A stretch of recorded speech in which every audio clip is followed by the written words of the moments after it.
Hey, it's been a little while. Yeah, haven't uh, haven't seen you guys in a long time. There are myriad reasons why I've been absent for so long. I think I said at the end of my last video that I wasn't going anywhere and I never planned on stopping. That was true. I just didn't stipulate how long it would be in between videos, but as I'm sure you're aware if you've watched any of my previous work, I take a lot of pride in making my videos as heavily researched and passionately made as possible. Very very dedicated to putting out a really solid professional product every time, and it's for that reason that when I suspect somebody has allegedly stolen my work or plagiarized my work, I've got the means to find out about it. I'm a little bit of a detective when it comes to finding things like this. And if I make a very niche video with very specific wording and, specific topics, and then you go and make a video where you're repeating lines that I wrote word for word, I'm going to find out about it. And I'm going to, make a video like this where I show you exactly how this person has basically ripped me off, allegedly. So, anyway, I wanted to let you know before I get into this that I am working on something right now. It is massive, and I cannot tell you right now when it will come out because it is the largest project, the largest endeavor I've ever taken upon myself. Um, Let me put it this way: I have to read books to make this video, like several books to make this video. So it's going to be a minute. So don't hold your breath. It's going to be a long time before this comes out. But just to let you know so that you're not angry at me because I'm, showing up out of nowhere after over a year just to complain about somebody. The other thing I want to say before I get into this is I suspect that anybody who watches this will immediately have some reservations about the things that I'm going to say. Like, you're going to be suspicious of how true any of this is, and I just want to preface this by saying it's impossible to put you in my frame of view. Like, it's impossible to show you what I'm seeing as the guy who made this video and wrote this video and researched this video, to go and see a big YouTube channel take my exact wording and put it in their video. But also, it's the way that they change up the wording to make it seem original. That's what I really want to try to show you and convince you, just so you can see, because it's interesting. It's interesting. And I'm not making this because I'm angry. I'm making this because I actually find it kind of funny that such a massive YouTube channel would clearly watch my video and then write their own video where they are like taking exactly what I said, and essentially just making like a shittier, shorter version of a video that I worked really hard on years ago. And this video that I'm going to show you, they dropped this like a year ago, and I just found out about it. And when I saw it, my jaw dropped. I was like, wow, I cannot believe how blatantly they just like allegedly took what I wrote and just re-scripted it, reformatted it in their stupid format, and released it and got more views on their video than I did on my original because they're such a big, massive YouTube channel. So, I just wanted to, explain to you really quickly what could have been so bad that it woke the dragon from his slumber to bring you this update.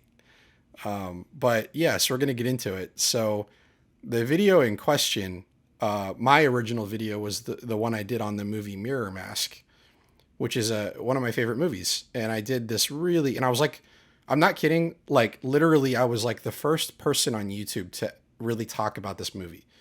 Back in 2022, I made a really in-depth, like 45-minute long video, which at the moment has like 10,000 views, talking about this movie in high detail, and was super researched. And I spent months researching the movie, writing the script. It was like a 20-page long script.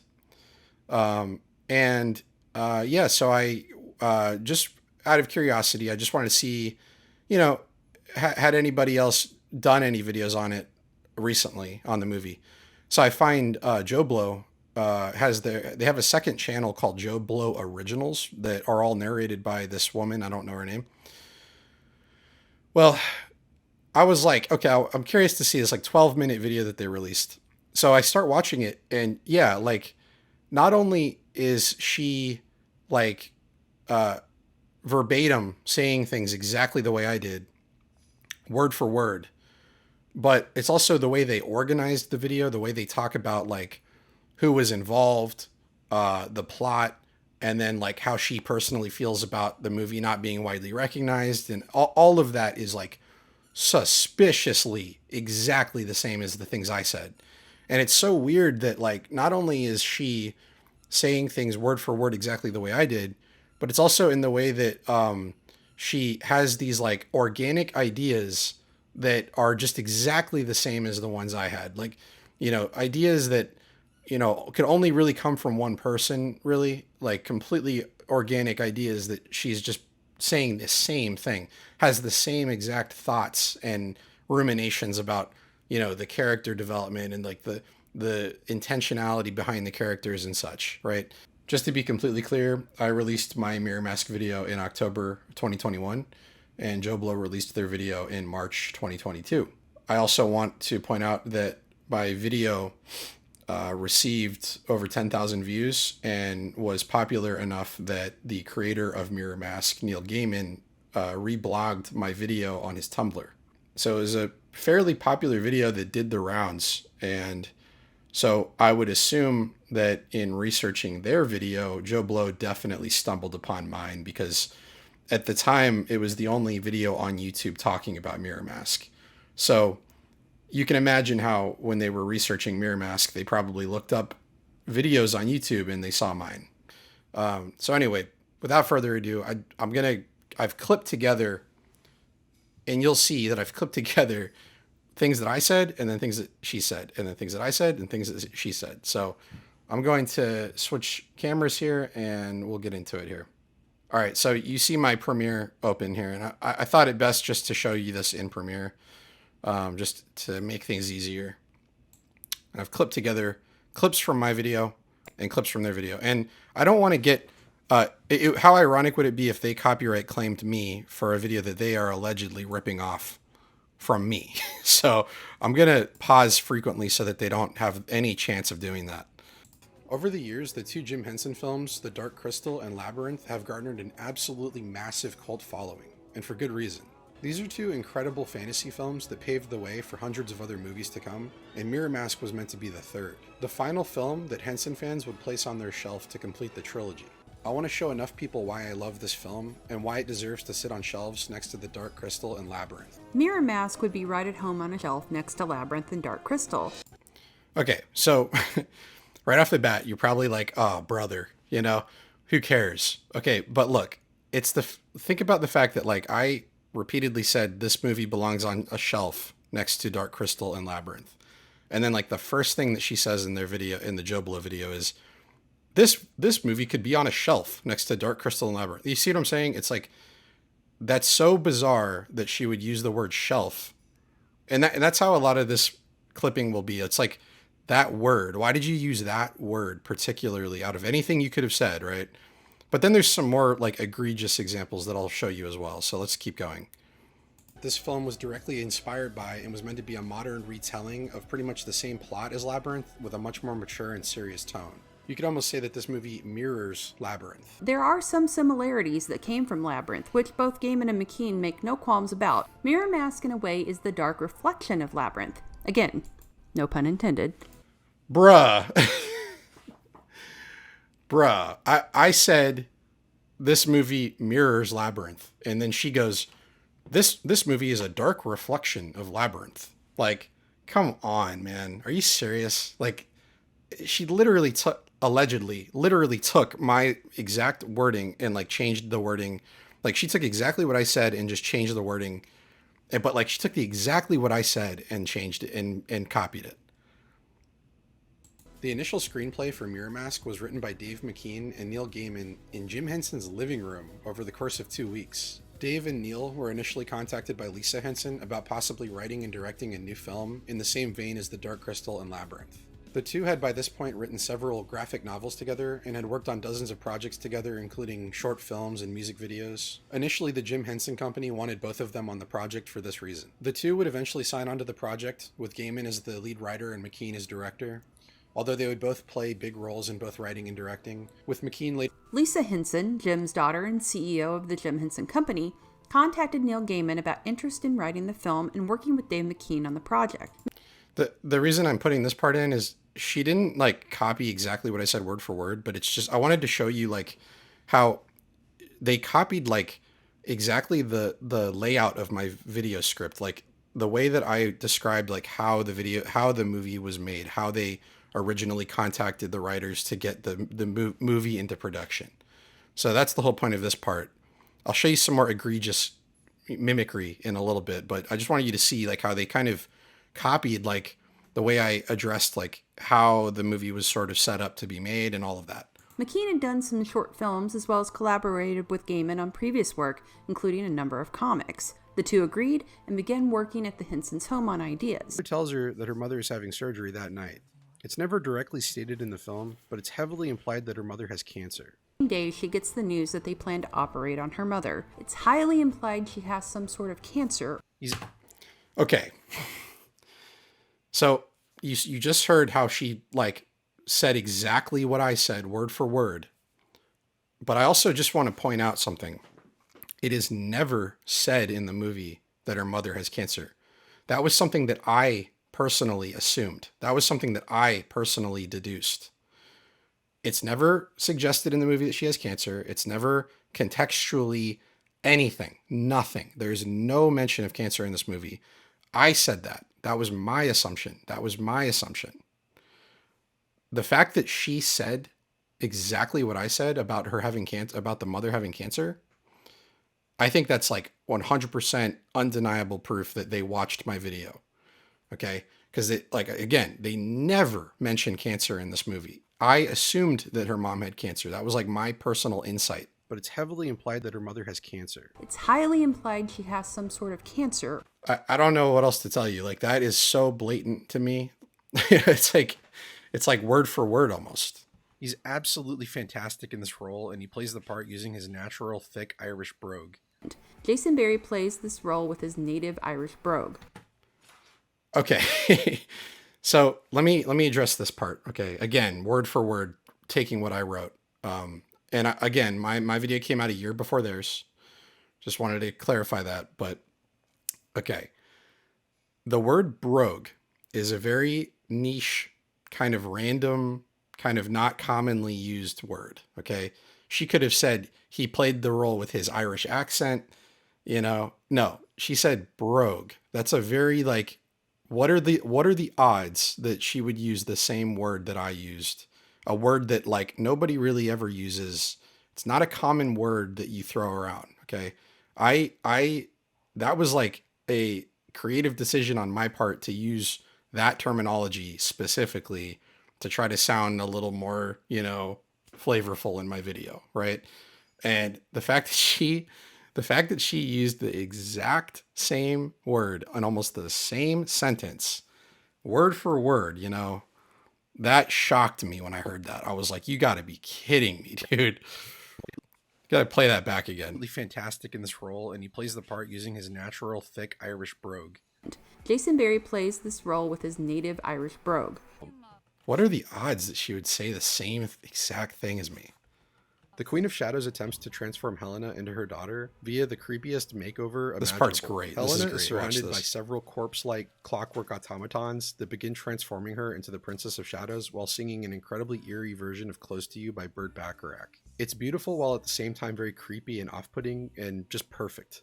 The transformation of Helena into the image of the Shadow Princess is one of the most effective and creepy scenes in the film. Taking the love... I'm just gonna pause really quick so they don't claim my video, but yeah, like this part is not as egregious, but it is to me personally because this really is my favorite scene in the movie. I took time to like write this portion, and she basically just rips off exactly what I'm saying, like about it being creepy, and she uses specific words that I used that are not common words, like automatons, for example. The term automatons is not a commonly used word. You would say robot or machine or anything like that. But automaton, love song from the Carpenters, Close to You, McKean and company warp it into a robotic, stalker-like lullaby as the automatons mold Helena into a black-eyed, black-nailed doppelganger of the princess. It's perfect. Just perfect. It's perfect. Just perfect. Yeah, I put that in because I want you to hear, like, I ended that segment of the video by saying it's perfect. And then she goes, it's perfect. Like exactly it's like she ends that portion of the video exactly the same way I did. It's exactly how I said it, There's a few moments in the film where we see the Queen of Shadows vomiting out the darkness. I think it's implied that she's the main source of the darkness we see overwhelming the City of Light. This too is symbolic of Helena's parents, specifically her relationship with her mother. Although we don't see much of their relationship outside of the film, it can likely be assumed that the confrontation between the two at the start of the film is ongoing and chronic, and the darkness is emblematic of her mother's overbearing nature, which ultimately causes Helena to lash out at her. It's clear that Helena views her mother's negativity as being the cause of her own negativity as well. This also stretches to how Helena views her own mother, with the Shadow Queen representing how Helena sees her mother's desire to have her remain at the circus and controlling her life. Yeah, so that goes into what I was saying about like when she's not just like taking what I said word for word, she's like just parroting and repeating exactly the insights that I had watching the movie, Like that was something that I kind of naturally deduced, and it was like that was like something that I arrived at organically about like how she views her mother in a negative light, and how the Queen of Shadows is like the depiction of how she views her mother.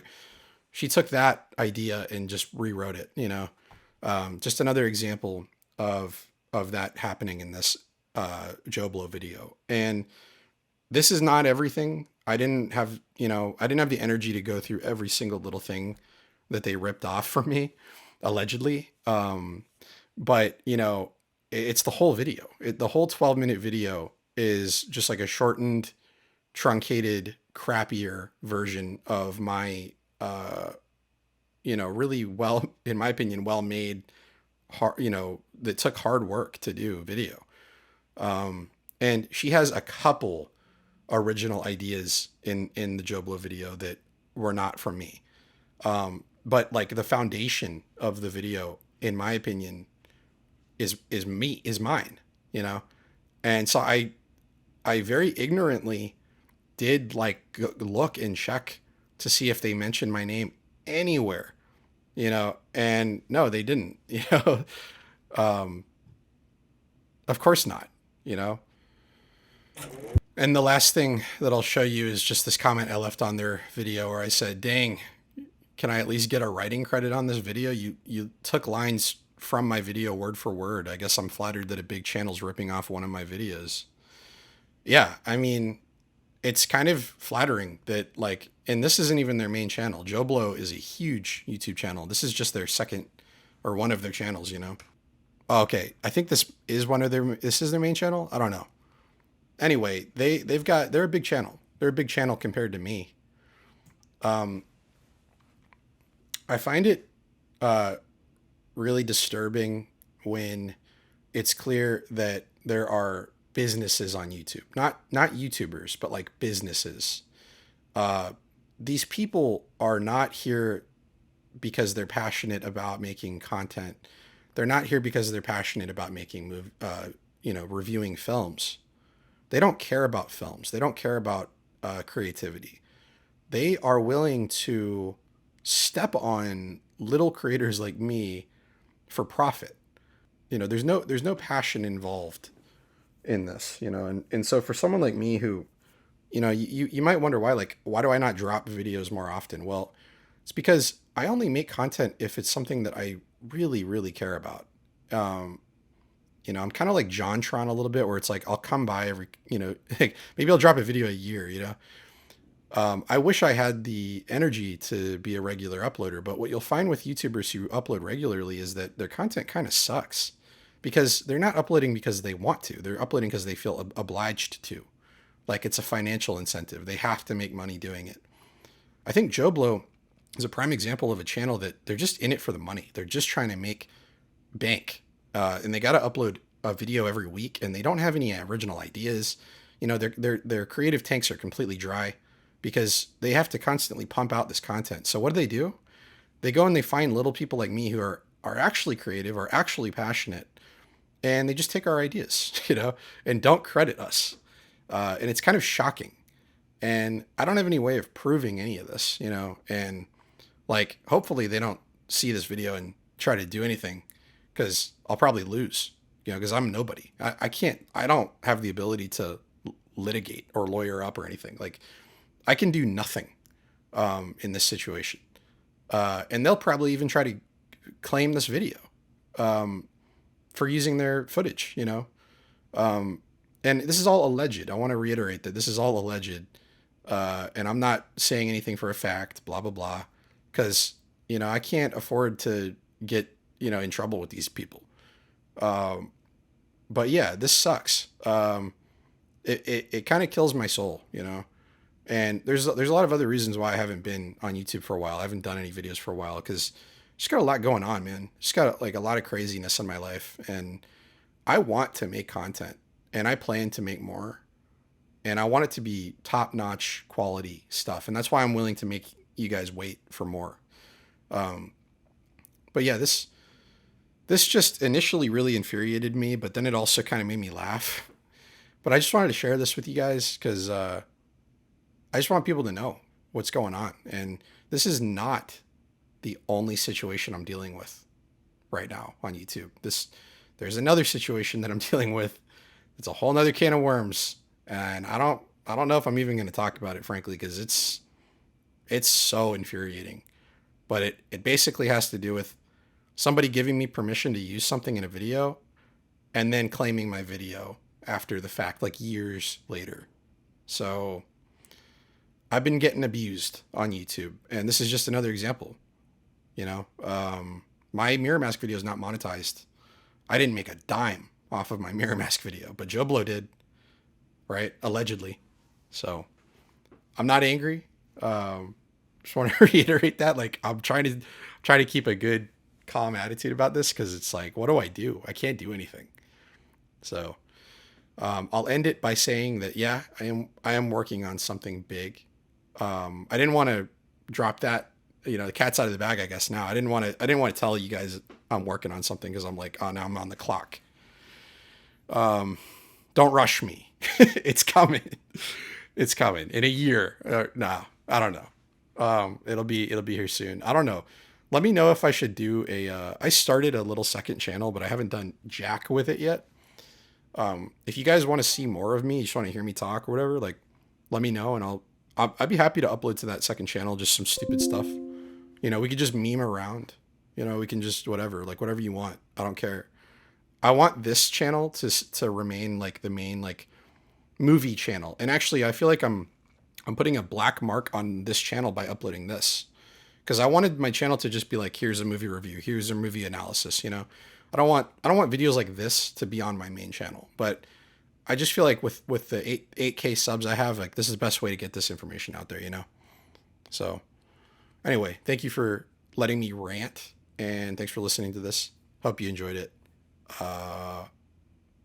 Just such an allegedly egregious, what seems like theft of my content and my writing, and the least they could have done would be like, hey, go check out CongratsBro's video. It was a big inspiration, or or offer me a job as a writer on Joe Blow. Jeez, come on, man. You know, I'm a better writer than the buffoon you got to do that video. Yeah, like let me write for Joe Blow. Jeez, give me a job. I'm starving over here, man. Anyway, all right, that's enough. That's enough wasting your time. Thanks for listening. I'll see you guys hopefully soon, and come back at some point. I don't know. Come back eventually. I'll have something for you. All right, later.